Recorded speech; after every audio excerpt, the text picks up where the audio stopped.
भल कर्म करिबा परे मध्य लोक माने आपणकर खराब कर्मर ही मन रखिबे। एथिपाई लोक कौन कहिबे एथिरे ध्यान दियंतु नाही, केवल आपण आपणकर काम करंतु। नमस्कार बंधुगण, आपण मानंकु आमर ही चैनल को स्वागत।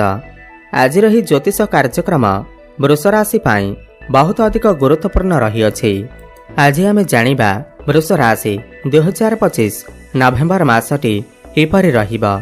वृष राशिर मासिक राशिफल उपरे आलोचना करिबा।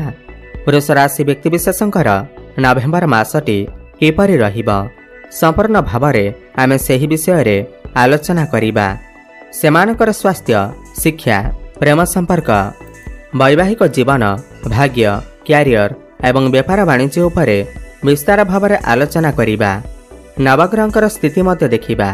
नवग्रह कि प्रकार फल देबारे सक्षम हेबे। शेषरे अशुभता प्रदान करुथिबा ग्रहमानक पाई किछि विशेष प्रतिकार मध्य जानिबा। सेथिपाई भिडियोटी को शेष पर्यंत देखंतु। चलंतु आरंभ करिबा एही कार्यक्रम, जहाँकि आपणकर जन्म राशि चंद्र राशि उपर आधारित। नवेम्बर मास आरंभ रे वृष राशि रे नवग्रहंकर स्थिति विषय रे सर्वप्रथमे जानिबा। एहा पूर्वरु जदि आपणकर भी वृष राशि होई थाए एवं आपण भी ईश्वर को सच्चा हृदय रे भक्ति करंती, विश्वास करंती, तेबे एही भिडियोटी को लाइक करी कमेंट बॉक्स रे जय मां लक्ष्मी, जय शनिदेव अवश्य लिखि दियंतु। तो सर्वप्रथमे जानिनेबा एही नवेम्बर मासरे वृष राशि रे नवग्रहंकर स्थिति किपरि रहिबा। जेबे नवेम्बर मास आरंभ हेबा तो वृष राशि रे नवग्रहंकर स्थिति किछि एही प्रकार रहिबा जेमिति आपण स्क्रीन ने देखुछंती। बंधुगण, राशि चक्रर द्वितीय राशि हेउछि वृष राशि एवं आपणक राशिर अधिपति हेउछंती शुक्र एवं शुक्र आपणकर षष्ठ भावरे सूर्यंक सहित विराजमान अछंती।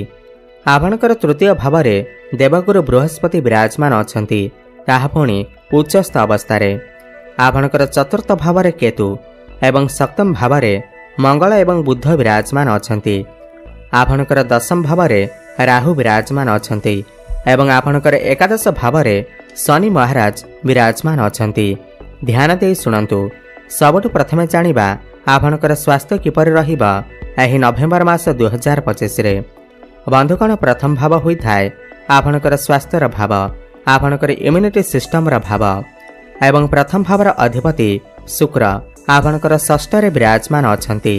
देखंतु, शुक्र आपणकर षष्ठ भावरे निज राशिर अवस्थान करिथिबारु एठारे विपरीत राजयोगर सृष्टि हेउछि। एहार माने हेउछि आपणको विपरीत परिस्थितिरु शुक्र एठारु आपणको बाहर करिवे।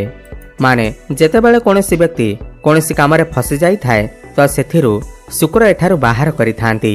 देखंतु, एही मासरे आपणकर स्वास्थ्य बहुत अधिक भल रहिबा, काहेकिना शुक्र विपरीत राजयोग बनौछंती एवं बुधंकर स्थिति शनिकर स्थिति मध्य भल अछि। किंतु 15 नवेम्बर परे मंगलंकर दृष्टि आपणकर प्रथम भाव उपर को रहुथिबारु एवं सूर्य मध्य प्रथम भाव को देखुथिबारु आपणकर टिके स्किन रिलेटेड समस्या देखा देई पारे किंबा मुंड बिंधा भली समस्या देखा देई पारे। एमिति छोट मोट स्वास्थ्यगत समस्या देखा देई पारे। एथिप्रति आपण टिके ध्यान देबे, नहले मोटामोटी देखिबाकू गले एही मासरे आपणकर स्वास्थ्य बहुत भल रहिबा। एबे जानिबा आपणकर शिक्षा क्षेत्र किपरि रहिबा एही नवेम्बर मास 2025 रे। बंधुगण, पंचम भाव होई थाए आपणकर शिक्षा क्षेत्रर भाव एवं पंचम भावर अधिपति बुध आपणकर सप्तम भावरे विराजमान अछंती। देखंतु, एही मासरे बुधंकर स्थिति बहुत भल अछि। बुध आपणकर केंद्र रे मंगलंक सहित विराजमान अछंती। एहा सहित ज्ञानर कारक ग्रह बृहस्पति तांकर उच्च दृष्टि बुधंक उपर को देउछंती। एही मासरे आपणकर पाठपढ़ार स्थिति बहुत ही अधिक भल अछि। 23 नवेम्बर पर्यंत जदि आपण किछि पाठपढ़ारे बड़ डिसिजन नेबाकू चाहुछंती, उच्च शिक्षा करिबा पाई बाहर को जिबाकू चाहुछंती, किंबा जदि आपणकर किछि एग्जाम अछि तेबे सेतिरे आपण निश्चिंत भावरे उत्तीर्ण करिवे।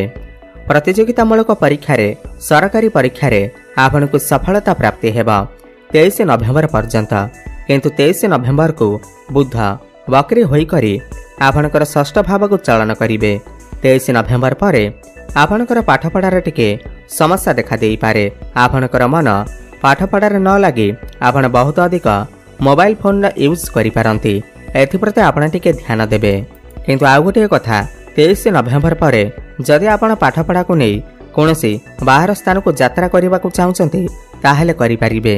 23 नवेम्बर पर आपण दूर स्थान को दे जाई आपणकर पाठपढ़ार एडमिशन करिपारंती। कौनसी नुआ हॉस्टल ले रही पारंती। मोटामोटी देखा गले एही मासर आपणकर पाठपढ़ार स्थिति बहुत ही अधिक भल रहिबा। एबे जानिबा आपणकर प्रेम जीवन किपर रहिबा एही नवेम्बर मास 2025 रे। बंधुगण पंचम भाव ही होई थाए आपणकर प्रेम जीवनर भाव, शिक्षार भाव एवं संतानर भाव मध्य होई थाए। जेमिति कि आपको कहली पंचम भावर अधिपति बुध आपणकर सप्तम विराजमान अछंती। देखंतु 23 नवेम्बर पर जेतेबेले बुध एवं शुक्रकर युति बनिबा तो आपणकर प्रेम जीवन में जहाँ भी किसी दुख कष्ट थिला किंबा प्रेम जीवन को नहीं किसी चिंता थिला, जो मानकर ब्रेकअप हो जाइथिला, कथबार्ता बंद हो जाइथिला, सेमानकर पुणी थरे कथबार्ता होई पारे, प्याचअप होई पारे किंबा आपणकर काहा सहित नूतन कनेक्शन बनी पारे। जो माने सिंगल अछंती सेमानकु नूतन पार्टनर मिली पारंती। किंतु 23 नवेम्बर पूर्वरु आपण दुई जनक मध्यरे टिके कली झगड़ा मन मनांतर तालमेल ठीक रही न पारे। एथिप्रति आपण टिके ध्यान देबे। एबे जानिबा आपणकर वैवाहिक जीवन किपर रहिबा एही नवेम्बर मास 2025 रे। बंधुगण सप्तम भाव होई थाए आपणकर वैवाहिक जीवनर भाव एवं सप्तम भावर अधिपति मंगल तांकर निज राशि सप्तम रे ही विराजमान अछंती एवं गुरुंकर दृष्टि उच्च दृष्टि आपणकर सप्तम भाव उपर को रहुअछि। एही मासरे आपणकर वैवाहिक जीवन बहुत ही अधिक भल अछि। आपण दुई जनक मध्यरे जहाँ भी किछि मन मनांतर थिला ताहा सब दूर होई जिबा, तालमेल ठीक रहिबा। आपण दुई जन मिसी किछि फैमिली प्लानिंग करि पारंती, बड़ प्लानिंग करि पारंती। नूतन दंपति माने जो माने संतानर आशा रखिथिले सेमानकु संतान सुख मध्य प्राप्ति होई पारे। काहेकि ना गुरुंकर दृष्टि बुधंक ऊपर मध्य पड़ुअछि तो संतान सुख आपनको प्राप्ति हेबा। आपणकर लाइफ पार्टनर कर क्यारियर रे मध्य ग्रोथ आसी पारे एवं भ्रमण सुख आपनको प्राप्ति हेबा। एबे जानिबा आपणकर सबुठार गुरुत्वपूर्ण विषय वस्तु जहाँकि आपणकर भाग्य, क्यारियर एवं व्यापार वाणिज्य किपर रहिबा एही नवेम्बर मास 2025 रे। बंधुगण नवम भाव होई थाए आपणकर भाग्यर भाव, दशम भाव होई थाए आपणकर क्यारियर भाव। नवम भावर अधिपति हेउछंती शनिदेव एवं शनि आपणकर एकादश भाव रे विराजमान अछंती। देखंतु आपणकर क्यारियर भाव एवं भाग्य भावर अधिपति हेउछंती शनिदेव। शनि जाई आपणकर एकादश भाव लाभ स्थान रे विराजमान अछंती। यार माने हेउछि आपण जो भी कार्य हाथ देबे सेथिरे आपनको सफलता अवश्य प्राप्ति हेबा। आपणकर समस्त मनर इच्छा निश्चिंत भाव पूर्ण हेबा। एही मासरे भाग्य आपणकर पूर्ण मात्रा साथ देबा। अटकी रहितबा आपणकर समस्त कार्य पुणी थरे चालू हेबाको लागिबा। जदि आपण चाकरीर अपेक्षार अछंती, बेरोजगार अछंती, दीर्घ दिन धरी चाकरीर अपेक्षार अछंती तो 27 नवेम्बर पर आपनको चाकरी मिलिबार बहुत अधिक संभावना बनुअछि। जदि आपण प्रमोशन अपेक्षार अछंती ताहले 27 नवेम्बर पर आपणकर आकस्मिक भाव प्रमोशन हो जाई पारे। आपण जदि किछि बड़ कार्यर आरंभ करने को चाहते, बड़ इन्वेस्टमेंट करने को चाहते किंबा घर को कौनसी बड़ जिनिस क्रय करके आनिबा को चाहते ताहले एही मासरे आपण निश्चिंत भाव करिपारिबे। काहेकि ना भाग्य आपणकर पूर्ण मात्रा साथ देबा। भाग्य बଳରେ आपणको किछि बड़ खुशी खबर मध्य प्राप्ति होई पारे। आकस्मिक धन प्राप्ति हेबार मध्य जोग बनुअछि। पौत्रिक संपत्तिर लाभ मिलिबा सहित पितांकर साहाय्य सहयोग आपणको प्राप्ति हेबा। 27 नवेम्बर पर आपण आपणकर घरे कौनसी शुभ मांगलिक कार्यर आयोजन मध्य करि पारंती। गुरुंकर दृष्टि भाग्य भाव उपर रहुथिबारु आपणकर मन धर्म आड़को जाई पारे। आपण कौनसी धार्मिक स्थान को मध्य यात्रा करि पारंती। क्यारियर कथा हेबा जदि राहु आपणकर दशम भाव अछंती, दीर्घ 4-5 मास हेबा आपण निजे देखुथिबे, आपण निजे भाबुथिबे कि मो बहुत अधिक परिश्रम करिबे नाही, स्मार्ट वे रे काम करिबे। काहेकि ना राहुंकर प्रवृत्ति एही टाइप रो होई थाए। राहु आपण को कर्मक्षेत्र में आकस्मिक भाव सफलता प्रदान करिथांती। आकस्मिक भाव प्रमोशन देइथांती। आपणकर टेक्नोलोजी आइडिया बढ़ी थाए। आपण स्मार्ट वे काम करने को पसंद करिथांती। राहु दशम थिबारु आपणकर कर्मक्षेत्र में किछि परिवर्तन मध्य होई पारे। आपणकर ट्रांसफर मध्य होई पारे। स्थान परिवर्तन होई पारे। व्यापार वाणिज्यर कथा जदि व्यापार को नहीं एहि मास सर्वोत्तम फल प्रदान करिबा।